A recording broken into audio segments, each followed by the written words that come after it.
So when you're creating email sequences inside Kit, those emails that are contained within each sequence don't necessarily need to go to every single subscriber who's in the sequence. You can actually filter out some subscribers for some emails. So let me show you an example of what I mean. So let's say we go to send sequences, and I'm going to create a new sequence. Let's create it using this demo template here. Let's get rid of this.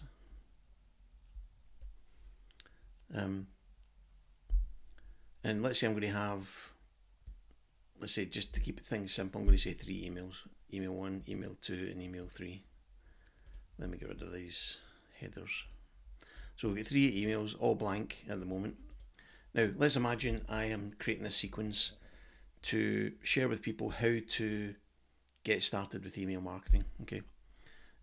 So I might make email number 1 an introduction to email marketing, let's say.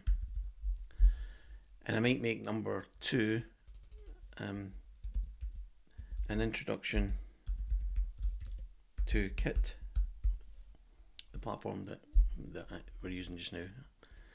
And then email number 3, it might be how to automate your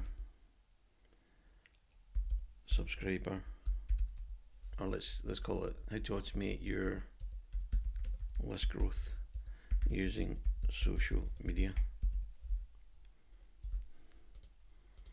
So let's say that's the 3 basic emails that I'm going to send out, and inside those emails could be a lot of content. It could be written content, videos, links out to other articles. Whatever I want to put in there, I can include in those emails. Now, if I include this sequence inside the visual automation, and I start to put a lot of all my subscribers into that automation when they join my list, then I may have some people. Let's just say, for talking's sake, that most people who join my list either use Kit at the moment for their email marketing, or they're considering using Kit for their email marketing. But I do have some people who are on my email list, but they don't use Kit. They might use like ActiveCampaign or MailerLite, another email marketing platform, but not Kit. So if that was the case, then email number 2, which is an introduction to Kit, would not be of interest to them. So I would not want to send email number 2 to them. Now, in realistic terms, I probably wouldn't have just 3 emails. I'd probably have maybe 12, 15 emails, maybe, depending on what the sequence is.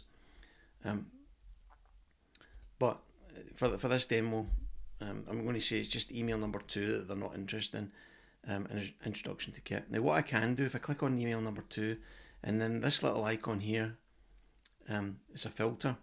If I click on that, I can say, so you can see here it says exclude subscribers from this email. So in other words, I get the opportunity to nominate the subscribers that I do not want to send this email to, even if they happen to be inside the sequence.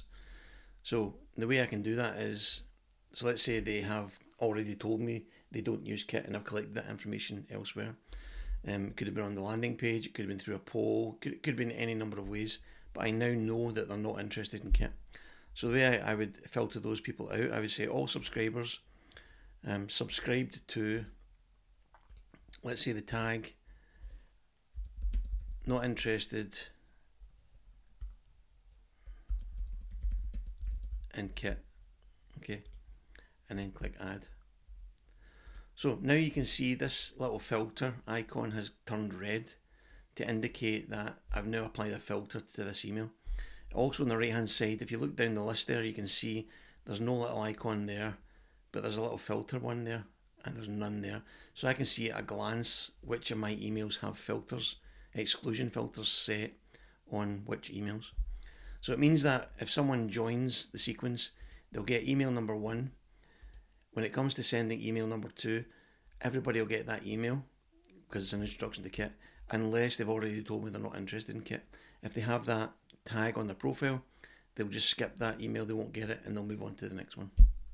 So that's how you can apply filters at an email level inside your sequences in Kit.